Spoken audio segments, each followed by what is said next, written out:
Hello. नमस्कार दोस्तों, Surinsar academy में आप सभी का बहुत बहुत स्वागत है। मैं शुक्ला सर। आज आप लोगों से हम डिस्कशन करेंगे जो कुछ खबरें बनी हैं और हमारे परीक्षा में महत्वपूर्ण है। ठीक है, चलिए पहला क्वेश्चन है, आप लोग देखिए। हाल ही में किसे अंतर्राष्ट्रीय रेलवे संघ का उपाध्यक्ष नामित किया गया है? ऑप्शन नंबर ए है Vineet Raman, option number B है Rajeev Sharma, option number C है विजय कुमार और ऑप्शन नंबर डी है अरुण कुमार। आप लोग देख लीजिए, आप लोगों के पास टाइम है 5 सेकंड का। देख लीजिए आप लोगों के आंसर आ रहे हैं कि नहीं आ रहे हैं। चलिए देख लीजिए, हम इंतज़ार करते हैं आप लोगों का। ठीक है। तो आप लोगों का आंसर क्या होगा? अरुण कुमार। क्या होगा? अरुण कुमार। अब ये अंतर्राष्ट्रीय रेलवे संघ है क्या, इसके बारे में भी थोड़ा बहुत जानना चाहिए हमें।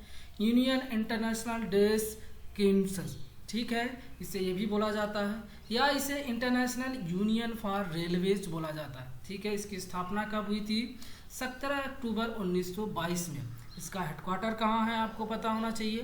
पेरिस। पेरिस कहाँ आता है? फ्रांस। खूबसूरत सिटी, ठीक है, जहाँ सभी को घूमने का मन करता है। डायरेक्टर जनरल कौन है? फ्रांसिसियो डेविन। कौन है? फ्रांसिसियो डेविन। ठीक है, ये आपको पता होना चाहिए। दूसरी चीज़ ये भी पता होना चाहिए कि अरुण कुमार इसके पहले किस में कार्यकाल में थे? तो ये रेलवे प्रोटेक्शन फोर्स, यानी जो भारतीय रेलवे की सुरक्षा फोर्स होती है उसके ये क्या थे? डायरेक्टर जनरल थे।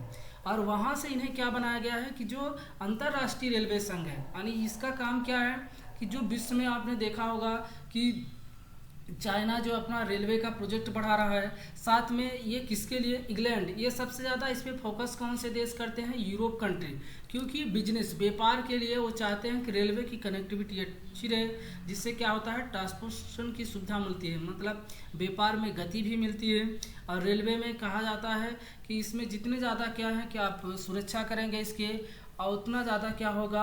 हेल्पफुल रहेगा क्या? बिजनेस और व्यापार बढ़ाने के लिए। ठीक है, इसके लिए इस पर विशेष ध्यान दिया जाता है। और यूरोप कंट्री यानी यूरोप महाद्वीप इस पर ज़्यादा फोकस करता है, खासकर इंग्लैंड। और इंग्लैंड ने ही इससे सुझाव दिया था क्या? यूनियन इंटरनेशनल कमीशन होना चाहिए एक, जिसके लिए क्या हो सके? रेलवे का हमेशा विस्तार हो सके। चलिए नेक्स्ट क्वेश्चन हम लोग देखते हैं। दूसरा नंबर क्या है? किस अभिनेता ने प्रवासी रोजगार ऐप लॉन्च की है? ऑप्शन है कौन सा? सोनू सूद, अमिताभ बच्चन, अक्षय कुमार, शाहरुख खान। ये आपके अभिनेता बहुत ज़्यादा हाइलाइटेड थे और आपको पता होना चाहिए इन्होंने प्रवासी मजदूरों के लिए उन्हें घर पहुंचाने के लिए बस सेवाएं भी शुरू की थी। तब आप लोगों को तो आंसर तो पता हो गया होगा क्योंकि हिंट मिल गई। तो इसका आंसर क्या हो जाएगा? सोनू सूद। ठीक है, जिनको नहीं पता होगा, हाँ एक बात और याद रखिए कि अभी सभी लोगों को टेलीग्राम ग्रुप पे ज्वाइन कर लीजिए सर के साथ। ठीक है, और आपको उस पर पीडीएफ मिलना चालू हो जाएगी। ठीक है, शाम तक में 100% श्योर है कि आपको पीडीएफ मिल जाएगा। ठीक है, जिससे आपको क्या है कि एक बार शाम को भी उसको रिवीजन मान लीजिए तो आपको भूलेगा नहीं, ये याद रखिएगा। और एक दो बार इसे दिन में सुन लीजिए, 10-20 मिनट आपको टाइम देना है। ठीक है, चलिए अगला क्वेश्चन हम लोग डिस्कशन करते हैं। अमेरिका ने किस देश को ह्यूस्टन में अपना वाणिज्य दूतावास बंद करने का आदेश दिया है?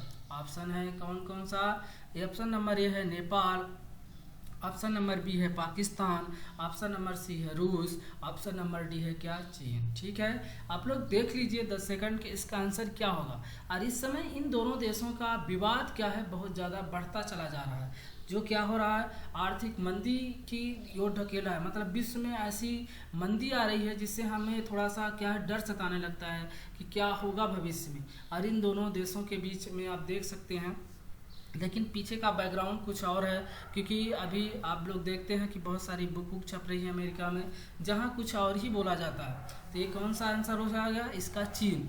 और इसका चीन ने भी बदला लेने के लिए अमेरिका का भी वही किया है। मतलब इन दोनों के बीच आप देखेंगे कंट्रोवर्सी बढ़ती चली जा रही है दिनों दिन, मतलब कुछ न कुछ ये दिन रोज ये खबरों में रहते हैं। ठीक है, तो चाइना के प्रेसिडेंट कौन है इस समय? ये भी आपको पता होना चाहिए, शी जिनपिंग। चाइना की कैपिटल क्या है? बीजिंग। चाइना की करेंसी क्या है? युआन। ठीक है, आपको पता होना चाहिए कि इस समय भारत के साथ भी चाइना के रिलेशन उतने अच्छे नहीं हैं। जो पैडलिंग है लद्दाख वाला एरिया, वहाँ पे क्या है? बहुत ज़्यादा विवादित क्षेत्र बढ़ रहा है। कभी हम उसको पूरी तरह से अच्छे से डिस्कशन करेंगे आखिर है क्या, मेन मुद्दा क्या है, आखिर कारण क्या है कि जिसकी वजह से चाइना लद्दाख पे बहुत ज़्यादा फोकस कर रहा है, उसका कारण है स्ट्रेटेजिक लोकेशन, क्योंकि कहीं ना कहीं लद्दाख चाइना के लिए बहुत महत्वपूर्ण बनता चला जा रहा है, जिस पे उस पे उसका फोकस क्या है दिनों दिन बढ़ता चला जा रहा है। ठीक है, चलिए इसका आंसर आप लोगों को पता हो गया होगा, चीन। ठीक है, और युआन करेंसी को याद रखिए, इसका वहाँ के लोकल, जैसे भारत में इंडिया हम रुपए ना बोल के पैसा बोलते हैं, वैसे ही लोकल लैंग्वेज में युआन को रग्मी बोला जाता है। वो भी आप चीज़ें याद रखिए, कई बार एग्जाम में आपको युआन ना देख के रग्मी दे देता है, जिससे आपको क्या होता है दिक्कत होती है, तो थोड़ा वो भी याद रखिए। चलिए अगला क्वेश्चन है, किस राज्य सरकार ने बेस्ट टू एनर्जी नाम से नई पहल शुरू की है? ऑप्शन नंबर ए क्या है? उत्तराखंड। ऑप्शन नंबर बी क्या है? बिहार। ऑप्शन नंबर सी क्या है? पंजाब। ऑप्शन नंबर डी क्या है? झारखंड है। अब याद रखिए कि इसका आंसर क्या होगा। आप लोगों को शायद इसका आंसर पता हो गया होगा, क्योंकि पहले ही दे चुका है उसके बारे में डिटेल्स। तो क्या होगा? उत्तराखंड। क्या होगा? उत्तराखंड। उत्तराखंड के मुख्यमंत्री का नाम पता होना चाहिए, त्रिवेंद्र सिंह रावत। राज्यपाल कौन है यहाँ की? बेबी रानी मौर्य। राजधानी क्या है यहाँ? देहरादून। अभी याद रखिए, बहुत ज़्यादा एक राजधानी और बहुत ज़्यादा खबरों में थी उत्तराखंड की, कौन सी? गैरसैंण। इसे कैसी राजधानी कहा जाता है? ग्रीष्मकालीन राजधानी कहा जाता है। कहाँ की? उत्तराखंड की। आपको उत्तराखंड से एक रमेश पोखरियाल साहब, उनको भी याद रखना है। क्यों याद रखना है? क्योंकि कई बार वो हमारे क्या हैं, एचआरडी मिनिस्टर हैं, यानी मानव विकास मंत्रालय उन्हीं के पास है, और ये खासकर इस समय खबरों में रहते हैं। और क्या है कि उनका कई बार एग्जाम में पूछा जाता है कि वो किस, उनका संसदीय यानी लोक क्षेत्र कौन सा है, तो याद रखिए उत्तराखंड से ही वो चुनाव लड़े थे। ठीक है, ये आपको पता होना चाहिए। किसके बारे में? रमेश पोखरियाल के बारे में। चलिए अगला क्वेश्चन है आप लोगों का 5वां नंबर, 5th नंबर देखिएगा। केंद्र सरकार ने आईटी और बीपीओ कंपनियों के लिए घर से काम करने के लिए जारी निर्देशों को कितने तारीख तक के लिए बढ़ा दिया है? मतलब जो प्राइवेट सेक्टर में बीपीओ कंपनी और आईटी कंपनी जो होती हैं, जो इसमें वर्कर्स काम करते हैं, मतलब लोग काम करते हैं, उन सभी को कहा गया है कि आप घर पे बैठ के ही काम कीजिए। पहले इसकी डेट कम थी, अभी इसे डेट को बढ़ा दिया गया। कब तक बढ़ा दिया गया है? 31 दिसंबर 2020 तक। यानी अभी आपको ऑनलाइन क्लासेस में ही हमको ऐसा लग रहा है कि फोकस करना पड़ेगा, क्योंकि नहीं लग रहा है कि आप लोगों का ऑफलाइन क्लासेस जल्दी शुरू हो पाएगी, क्योंकि मुश्किलें दिख रही हैं। और साथ में आप लोग अपनी पढ़ाई में स्पीड लाइए, क्योंकि सरकार जैसे ही कोरोना के थोड़े केसेस कम होंगे तो एग्ज़ाम लेना चालू कर देगी धीरे धीरे, और आप तैयारी नहीं किए रहेंगे तो पिछड़ते चले जाएंगे, और उसका बहुत बड़ा लॉस होता है। टाइम का ध्यान रखना हमारे लिए बहुत महत्वपूर्ण है। तो इसका आंसर क्या हो जाएगा? 31 दिसंबर 2020। चलिए अगले क्वेश्चन पे आते हैं। नागपुर के एम्स ने कोविड-19 रोगियों को ट्रैक करने के लिए कौन सा ऐप लॉन्च किया है? तो आपको पता होना चाहिए कौन सा ऐप लॉन्च किया है। कोरोना कवच, या स्मार्ट बैंड कवच, या कोविड कवच एल्सा, या आरोग्य सेतु ऐप। तो इसमें आप ऑप्शन को भी थोड़ा सा मैच किया कीजिए कि इसमें कौन सा ऑप्शन बाई कट है। आप सभी को पता होना चाहिए कि आरोग्य सेतु ऐप जैसे ही कोरोना हुआ था तो ये केंद्र सरकार का ऐप है, तो ये तो कभी हो नहीं सकता। कोरोना कवच भी खूब हाईलाइटेड था। और जो आपको यहाँ कन्फ्यूजन करेगा तो ऑप्शन नंबर बी और C, smartest band and Covid Kavach Elsa. तो इसका आंसर क्या होगा? Option number B, smart bridge band. ये क्या कर रहा है? भारत नागपुर के एम्स ने जो हमारे यहाँ कोरोना वायरस के पेशेंट हैं उनको ट्रैक करेगा, मतलब उनको ट्रैकिंग पे लगेगा, उनकी लोकेशन कहाँ, वो कहाँ जा रहे हैं, क्या कर रहे हैं, इसलिए ये लॉन्च किया गया है। ठीक है, ये याद रखिएगा, इम्पोर्टेंस है खासकर जो महाराष्ट्र के एग्ज़ाम देंगे उनके लिए। और आपके पुलिस के एग्ज़ाम में ये क्वेश्चन पूछे जाने के चांसेस रहेंगे, थोड़ा सा इसको पढ़िएगा। भारतीय नौसेना ने सबसे बड़ा सौर ऊर्जा संयंत्र कहाँ शुरू किया है? और इस समय बहुत ज़्यादा हाईलाइटेड थे रीवा, कोच्चि, एजीमाला, गुरुग्राम। तो भारतीय नौसेना ने सबसे बड़ा ऊर्जा संयंत्र कहाँ शुरू किया है? तो आपको पता होना चाहिए कहाँ शुरू किया है। एजीमाला में। कहाँ? एजीमाला में। और भारतीय नौसेना के इस समय अध्यक्ष, मतलब इसके चीफ कौन है? तो करमबीर सिंह, ये भी आपको पता होना चाहिए। और अभी पता होना चाहिए कि एशिया का सबसे बड़ा पूछेगा कि सौर ऊर्जा का उद्घाटन किसने किया, या ये पावर प्लांट कहाँ है, तो रीवा के गुड़ जो तहसील है वहाँ पे है, ये आपको पता होना चाहिए। साथ में पूछेगा कि इसका उद्घाटन किसने किया था, तो नरेंद्र मोदी जी ने इसका क्या किया था, उद्घाटन किया था, भारत के प्रधानमंत्री ने। ठीक है, ये आपको चीज़ें पता होना चाहिए, इम्पोर्टेंस है। और ये भी पता होना चाहिए कि सौर ऊर्जा का हेडक्वार्टर कहाँ है। तो अभी 87 नंबर इंटरनेशनल सोलर अलायंस में नारगुआ नामक एक कंट्री है, वो भी शामिल हुआ है। उस भी क्वेश्चन के बारे में हम आगे डिस्कशन कर लेंगे, आज नहीं तो कल। ठीक है, थोड़ा सा याद रखिए, इंटरनेशनल सोलर अलायंस का हेडक्वार्टर कहाँ है, गुरुग्राम हरियाणा में। ये भी इम्पोर्टेंस है, आपसे कई बार क्वेश्चन पूछा जाएगा, क्योंकि सौर ऊर्जा इस समय बहुत ज़्यादा हाईलाइटेड है। ठीक है, हाँ आगे देखिएगा, क्वेश्चन नंबर 8। हाल ही में डीआरडीओ ने लेह में कोविड-19 की परीक्षण सुविधा कहाँ स्थापित की है। हाल ही में डीआरडीओ सब पता है, भारत के डिफेंस रिसर्च डेवलपमेंट ऑर्गेनाइजेशन, बहुत बड़ी संस्था है जो भारत में क्या करती है कि रक्षा के जो भी उपकरण होती हैं वो बनाती है, और भारत में उस पर रिसर्च भी करती है, किस पे, रक्षा के बारे में। ठीक है, इसका ऑप्शन देख लीजिए, कश्मीर, करगिल, बिहार, लद्दाख। तो कहाँ किया है अभी कोविड-19 परीक्षण करने के लिए, बिहार कहाँ आता है आपका, लेह में। ठीक है, लेह लद्दाख जो आपकी एक यूनियन टेरिटरी बना हुआ है वहाँ पे आता है बिहार, वहीं पे ये क्या किया गया है, चालू किया है। किसने, संस्था ने। आपसे क्वेश्चन ये इम्पोर्टेंस है और पूछा जा सकता है, क्योंकि कोविड-19 बहुत ज़्यादा हाईलाइटेड है। डीआरडीओ ने लेह में कहाँ परीक्षण सुविधा की, तो आपको आंसर पता होना चाहिए, बिहार। रक्षा अनुसंधान विकास संगठन के बारे में भी पता होना चाहिए, DRDO, defence research development organisation. इसकी स्थापना कब हुई थी, 1958 में। इसका हेडक्वार्टर कहाँ है, दिल्ली।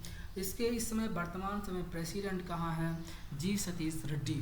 इसमें हम लोग जो पढ़ते हैं डॉक्टर एपीजे अब्दुल कलाम के बारे में, बहुत उनकी एक दिन कभी हम कहानियाँ आपको बताएंगे, डिस्कशन करेंगे, तो आपको बहुत मज़ा आएगा। क्योंकि किसी चीज़ को आप कहानियों से पढ़ेंगे तो सोचिएगा कि भारत कैसे आज इतना बड़ा एक रॉक डीआरडीओ की संस्था स्थापित कर लिया, और साथ में इसरो भी।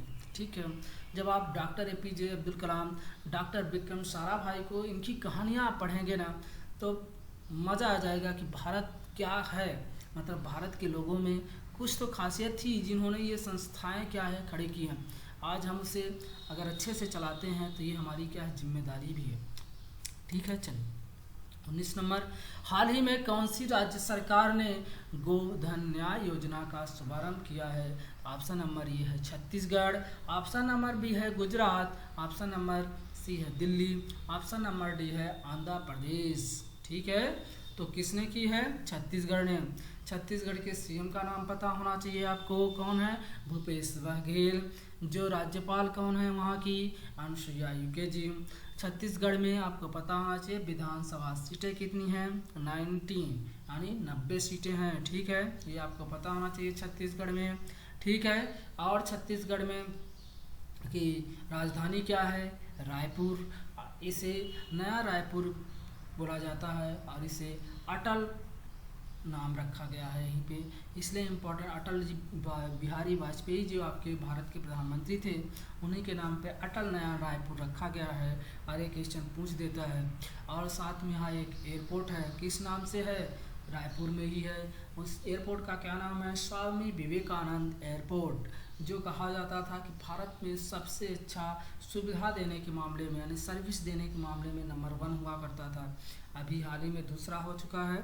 ठीक है ना, उसके बारे में हम एक दिन डिस्कशन कर लेंगे। चलिए, अब अपना लास्ट क्वेश्चन है 10वां नंबर। एयरटेल पेमेंट्स बैंक ने ग्रामीण युवाओं को प्रशिक्षित करने के लिए, मतलब उन्हें प्रशिक्षण देने करने के लिए किसके साथ साझेदारी की है।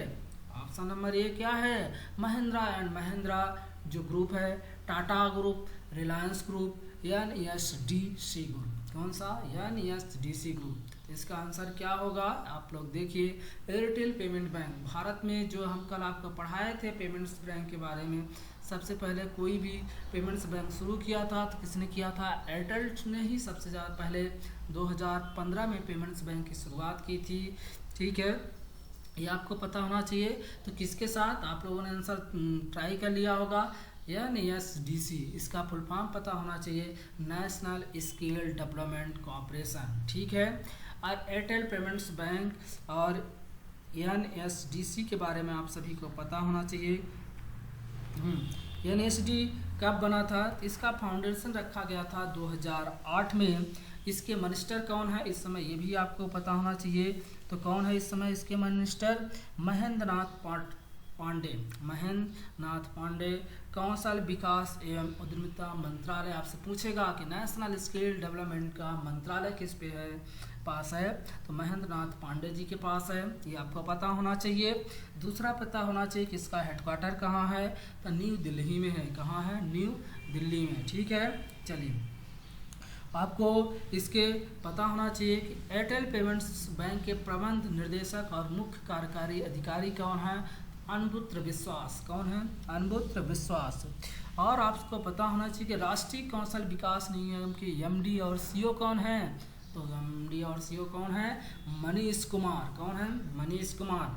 आप सभी लोगों इस चैनल को सब्सक्राइब कीजिए, साथ में लाइक कीजिए और शेयर कीजिए। जितना ज़्यादा आप लाइक और शेयर और सब्सक्राइब करवाएंगे उतना ज़्यादा आपको क्या होगा, हमें मोटिवेशन मिलेगा और हम आप लोगों को अच्छी से अच्छी टॉपिक पे अच्छे से अच्छे क्वेश्चन ला के आपको डिस्कशन करेंगे। चलिए ठीक है, आप सभी लोग हमारे साथ जुड़े रहिए। आप लोगों का बहुत बहुत धन्यवाद और आप सभी लोग लाइक एंड शेयर जरूर कीजिए। ठीक है, चलिए, थैंक यू।